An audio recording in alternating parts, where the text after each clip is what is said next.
So we live in NYC. We got AV in the building. What's happening? AV, how's your day going? My day's going well. I can't complain. How's your day going? Great. It's an honor to be here with you. You know, Pleasure. Thank you, my brother. an original ASAP member. I'm not crazy, just You know, luck of chance, I guess. life. You know, everything. Life. just Life, goes right? smoothly, yeah. Shit. This quarantine, is different right now. What do you just think about life right now? Like 2020 going into the new decade. Man, life right now is real interesting. Like between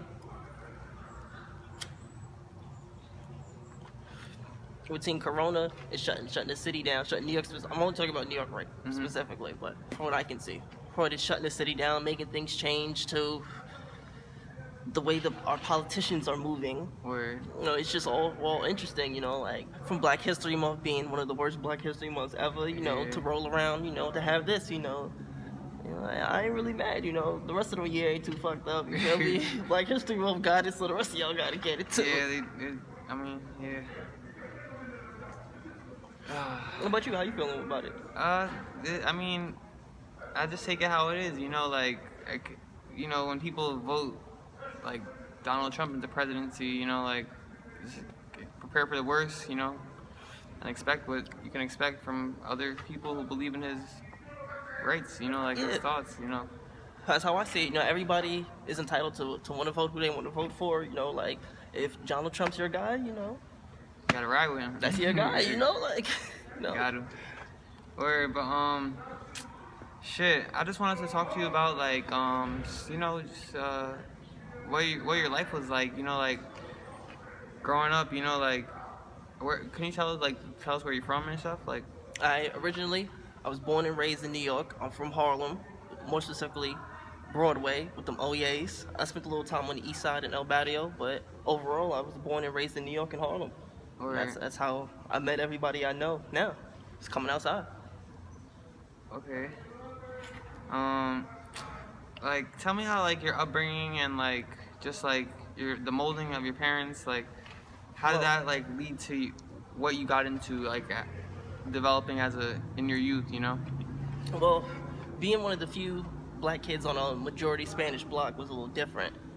The language barrier was different. Yeah. And just being one of the few black kids on the block, so it was always a little odd man out. My parents' upbringing, they raised me, I guess standardly with love and shit and books, and my mother always instilled just, if you know what's right, do what's right. Do what you feel is good for you. Do unto others as you want done to you, and just try to be a good person, really. That's her main thing, since she's still like that. She still says that, because she always, early on I got to understand that everybody has a story, and every story has details that make it different. So I just grew up understanding, give love, you get love, try not to be a little shit, and don't do dickhead shit, and just stay out the way of the police, and life will be good for you. Word. Bringing up the police, when did you get an understanding of Harlem and the history of Harlem? Because I personally didn't understand it until I read a page of the Malcolm X book. I don't really read, but I just read that Adam Powell, he said Adam Powell, that's where 12 had his pop up at, I don't really understand it, but can you just explain to a little bit about the history? What would you like to know? I mean, just why the blocks are named these blocks. All right. Originally, these blocks were not called Adam Clayton Powell, Malcolm X Boulevard, Martin Luther King Avenue, did not exist. Those are all new blocks that came with gentrification. Let's make that clear. Okay. Anybody who lived in Harlem prior to gentrification does not call it Adam Clayton, Malcolm X, Martin Luther King. We call it Lenox, 7th and 8th. Yeah. Because that's what they are. Lenox is Martin Luther King. 7th, I believe, is Adam Clayton, and I believe 8 is Malcolm X. I get those two confused. But those are original names. Those are like the Jim Jones song. Right, Lenox. Word. What about the East Side? Yeah, exactly. Those are the original names. Okay. So as gentrification came, they wanted to change it to, I guess, to make it seem more appealing or seem like it's different from part of the city. A little Snapple fact. Also, Snapple facts not always facts. Just always check them. But this is a real fact. once you leave New York, if you want to find a black neighborhood, look for Martin Luther King Boulevard. Word. Every state in every city across America, every urban neighborhood is Martin Luther King Boulevard. That's how you know you're in there. That's how you know you're in the minority neighborhood. Okay. So Word. I guess they tried to do that here too, because if you take 8th Avenue, it goes all the way downtown. You could take 8th Avenue to the end of Manhattan. And it don't say it in downtown. It don't say No, that. it doesn't say Adam Clayton downtown. Oh. It only goes up to, damn, when did Adam Clayton start? I want to say 116th. Right, around Central Park. Yeah, around Central Park. Yeah, that's where it starts. Word. But Harlem was different when I was growing up. There was a lot more people outside. It's a lot more vibrant. I remember a lot. I remember a place called Cherry Lounge, which used to be like a fake little, which was a lounge, exactly by the name, but they used to have like teen parties there, and like people that were like 16, 17, 18 used to be in there, and it used to be live. It used to be little barbecues up on like Morningside Park. They don't have those no more. It's just, Harlem has changed a lot. Like when I was growing up in Harlem, there was a lot more culture. There's a lot more sense of, I know you. There's still like that, but it's like there's a lot of new people. It's a lot more separated. It's just like, sometimes I look forward to the summer, but like summer in Harlem is like, there ain't no more barbecues.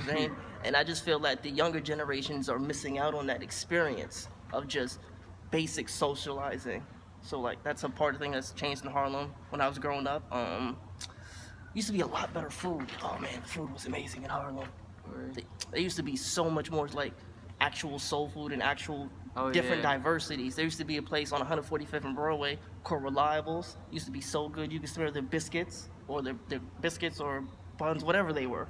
I remember those biscuits. You could smell them shits as soon as you got off the train. On a good day, the breeze blowing, you could smell them all down Broadway. It was a wavy time, you know?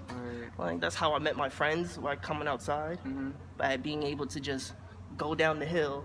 That's what we call it, down the hill, because St. Nick is a hill. Go down the hill and see my homeboy, let's say Jeff, like, yo, Jeff, what up? Like, oh, yo, we out to this barbecue on 3rd. All right, we over there. We at the barbecue on 3rd. Next thing you know, he get a call. There's another barbecue on 16th and Morningside. We over there. And then there may be later on at night, there might have been a party at Skate Key, which is a skate rink in the Bronx right across from the 409th. I doubt they're open anymore, but it used to be live. It used to be a party there. So that was it was like, growing up in Harlem was like a lot of parties, a lot of people you would see it was just people your age, you know, like just having fun. It's not like now it's like everybody's inside. Yeah, just the Instagram, social media is just killing all of it. Social media wasn't even it just had started getting popping. Like when just started. Like I remember things like the 40-ounce bounce. Shout out to the 40-ounce van. Had some of the latest. Let's just leave it. Let's, you know, like, you already know. Like if you was at the 40-ounce, you already know. Like, you feel me? Like I remember when Duce Palooza started uptown. Okay. You know, like shouts to them. And they're at Barclays now. Yeah, they at Barclays. They started uptown. You know, that's not a Harlem thing, but you know, they just started uptown. You know, like it was it was cool, man. Like I love my neighborhood. I love Harlem still. What do you think, like, just for the youth, like, what can they do to socialize and just unify more now more than ever coming into this decade? Well, coming into the rest of the decade, as much as I hate to sound like an old head, and like, but put Instagram down some, you know, like live in the moment. Like it's cool to take pictures, it's cool to have videos, but you know, you don't gotta record every moment of the night. You know, you can have the highlights. You know, live in the moment more. You know, fucking. I honestly believe they should read more, because reading helps you creatively, and it helps you, you know, want to talk about things and give you different ideas, because you put things together and make you want to share things. Like I know the youth, they get together and they have parties. Like I see them out here, but it's not like how I had it. Like being able to just be up at 10 a.m., link your homies at noon, you're outside all day. It's hot, boy. Now it's hot. Yeah, we just used to be outside, you know. So that's one thing I think they can do, you know, put Instagram down, you know, talk more to each other, you know, try to actually organize. They can actually have the ability to do what we didn't do, what a lot of people didn't do, actually properly organize barbecues and events through their city through their city organizations, like through the public off, through the parks department, get the permits. Yeah. You know, so that the cops won't fuck with y'all how they used to fuck with us, because a lot of people didn't have the permits. They didn't, you know, they Get it just done right, they yeah. didn't do it the right way. I'm saying that they did it the wrong way, Mm-hmm. but they didn't do it in a way that the cops won't fuck with them.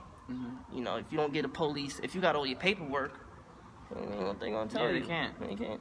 do They nothing. can't do you It's a nothing. permit. Yeah, like fuck out my face, man. Like, got my permit. Alright, Rocky did an interview with Kerwin Frost, and he spoke about there was one time there was a fight with and like that's when he first met Yams and shit. Like, do you recall that event? And like, I don't think I was at that they one weren't per se. They weren't in the same gang at the time. They Yeah, weren't, no. All right, Rocky and Yams, they met independently at it, doing their own thing.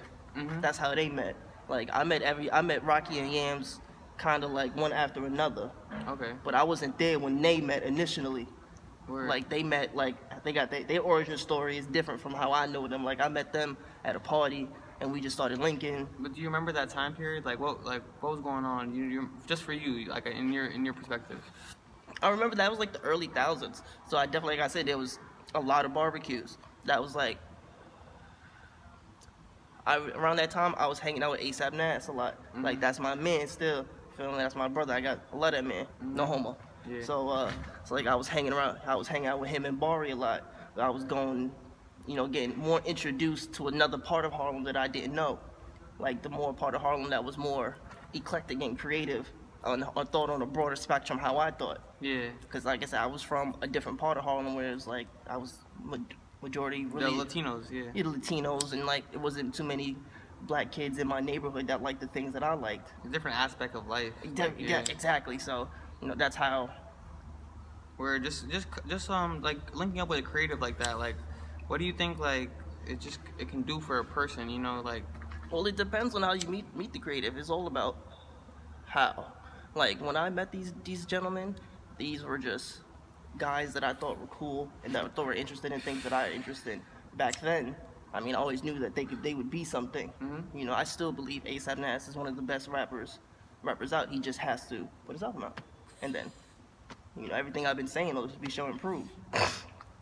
Like I said, I just met them just like as homies.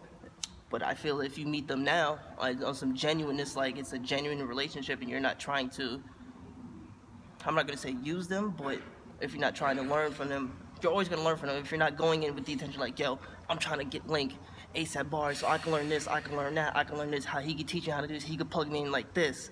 It's a different reception. It's just like, yo, I met ASAP bar, I think he cool, yo. I just want, maybe we can link up and be homies, we can learn from each other. It's a different kind of vibe. yeah. You know, it's instead of it being, you know, like a teacher student, it's more like, yo, I ain't trying to get nothing from you. I think you cool. You feel me? We can smoke a blunt, and that's what I think, you know, still lacks too in the general relationships. You Just know, smoking and shit, just talking and shit. yeah, like just Not even working, like exactly, no just pictures. genuine interpersonal conversations with the person.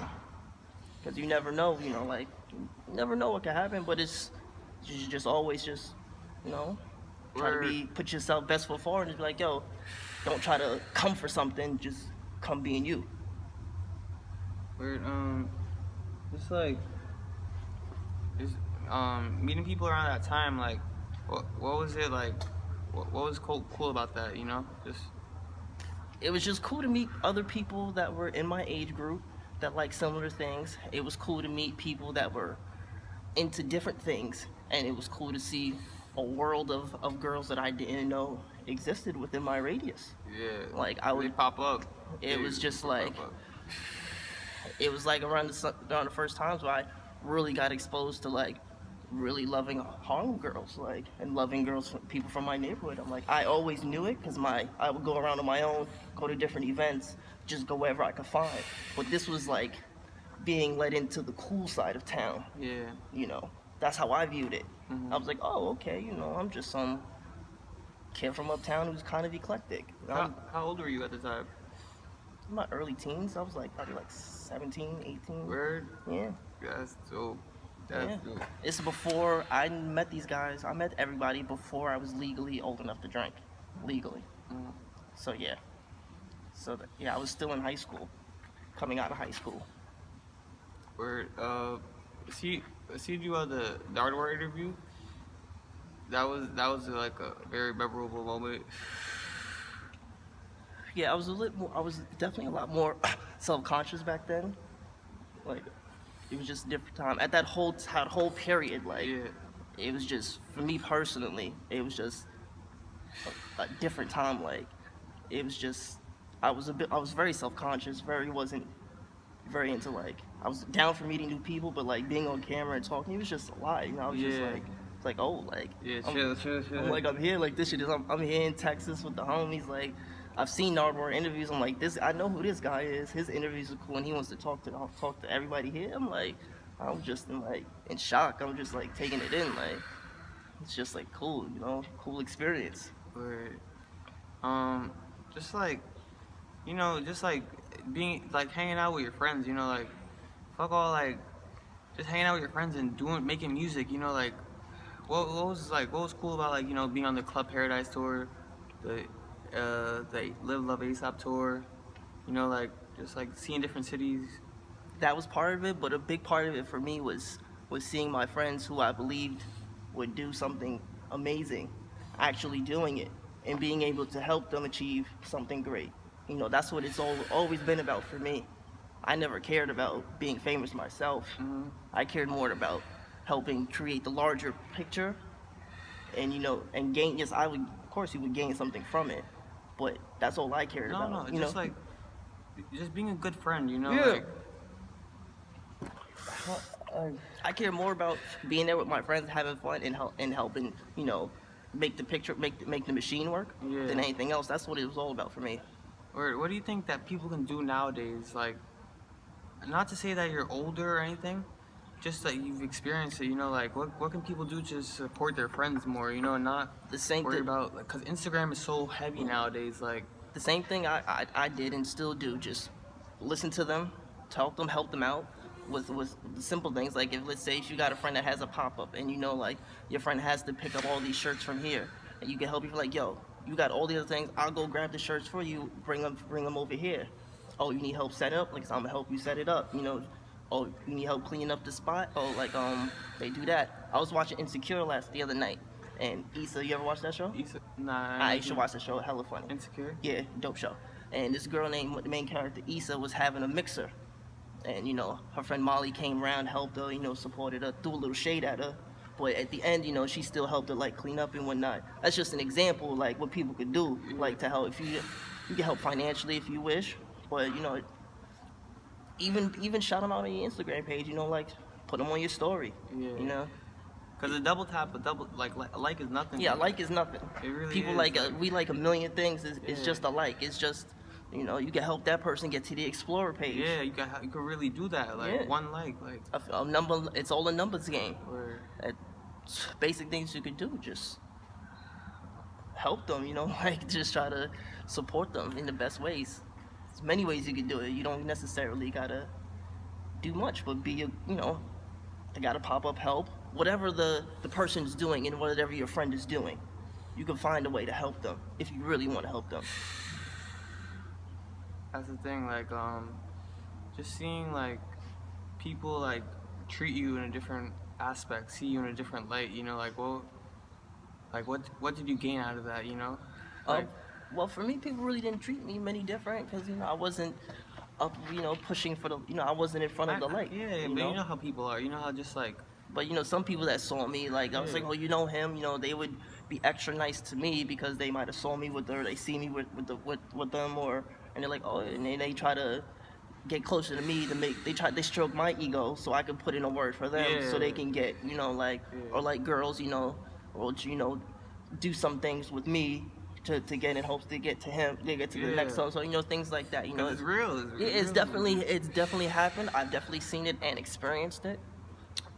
But like, I dealt with it. Some people, And it's I always good recommend it. after. Like, just like what do you think is something cool like that you can get, that like that's just great that you experience it. Like, because a lot of it's just experience that you have to have, and then for you to like understand it more, and like really see it in a light that is like just so like monetized, you know, where it's like people are not listening. They have their own. They're stuck in their own like you know, in their own thought, you know, Hmm. and it's a stamped thought, you know, like of what it it is, you know, and like because some people see it as an illusion, but it's real. It's like life and time, and like that's the priceless thing, you know, like you can't. There's no money that can take away your time, you know, like Exactly. and like Yeah, that's all. That's like I said. That's what it's about for me. It was about having the opportunity to experience something that millions of people never get to experience. You know, hanging with people that millions of people want to be around. Like again, for me, I still don't look at it. I like these are great people that I grew up with. These are my friends. They needed help. I was able to help them at that time. yeah, I gained the experience of having fun and having a few stories to remember. yo, bro. So yeah, like ASAP Yams, he left it all out. He left it all there, you know, for us to see it forever, you know. And I know I already his comments never stop ending, you know. And like it's been what 8 years, 9 years like since the MJ started, and Right like about that. no, maybe 5 years or 6 years, but like it feels like it's you know like yeah it was yesterday, you know. Hmm. And like what is just something that you can say like just like about him like as a man, you know, like because like he was like just a great person, you know, not he was a mogul, you know, like I'm listening. I'm sorry. I think like I just think like later on, you know, like he's just a blueprint, you know, like he's like you that's the best blueprint you can get, you know, like just yams, you know, like listening to whatever he says, you know, like and like I don't know. What can you just say as a man What about can him? I say about ASAP Yams? As a man. Man, there's a lot of things I can say about ASAP Yams. A lot of things that's already been said, but one thing I always would like to say, Yams was a great person. Yams was a person that personally showed me love from the day I met him to the last day I saw him. Yams was a genius. Yams, he was Yams. Like he was ahead of the time. He was a visionary. He was. It's not. How do you describe somebody that just wanted to see something that he loved grow to the point that the whole world loves it? Does that make sense to you? Yeah. That's how I always understood Yams to be. I, Like I never seen Yams get nothing but love and give nothing but it. yeah. You dig me? Cause you can't get no love if you don't give all of your love. You know, like put it all out there. You know, like Yams is the only guy I know that could like make $1 million deals sitting on the couch Indian style. yeah, I don't know anybody that could do that looking cool doing it.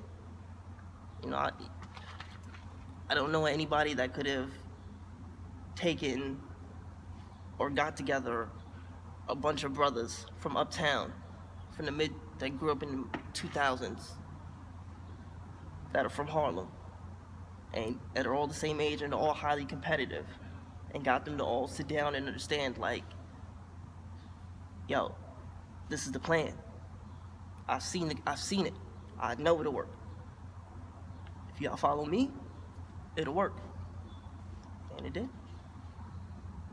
where it's just yeah.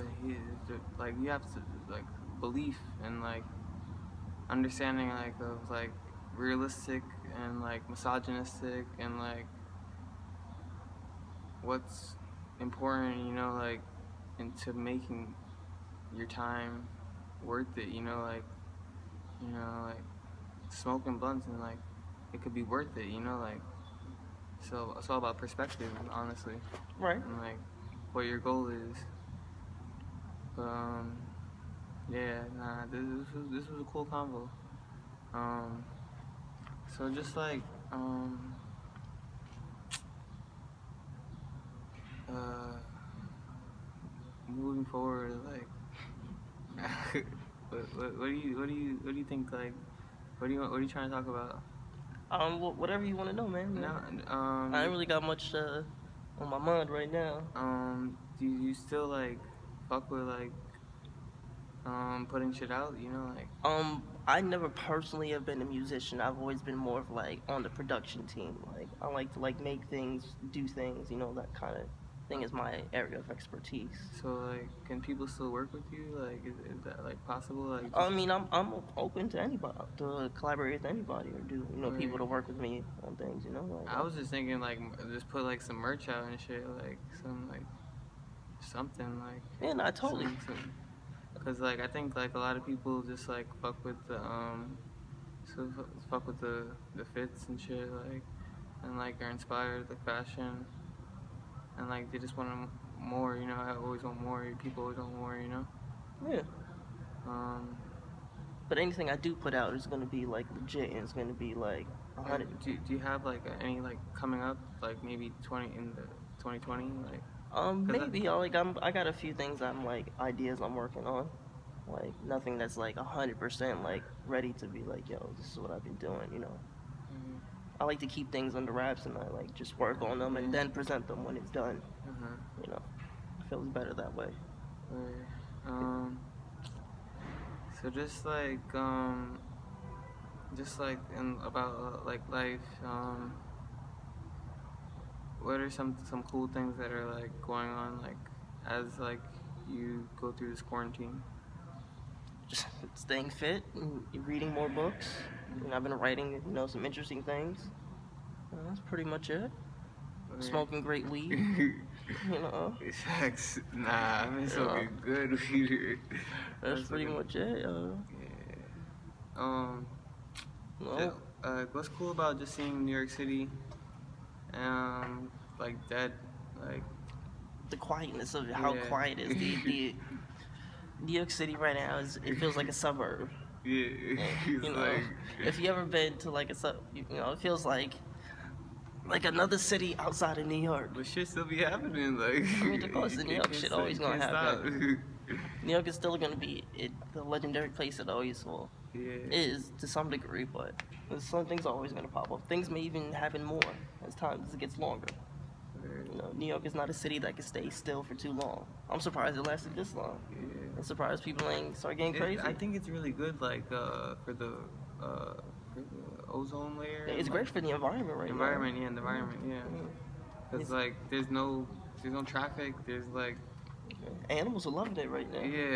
they're like what the fuck like Yeah. it's been like a month already. Just about. Yeah. Has it? Yeah, almost. Or- Yeah, April 1st. April already came already in April. Yeah. Well, they say this may last longer. 420. 420 is gonna go and pass. It may come and pass. Yeah. It's gonna be something. 420 is gonna be digital for everyone. You know what I mean? Oh yeah. You have the 420 through Zoom or There's something. still tons of people making bread right now. Of course. There's always gonna be people making money, but in America, in capitalism, crisis equals big money. Yeah. Big money. And those people that are smart enough to get involved or watching what's up, they'll make some money too.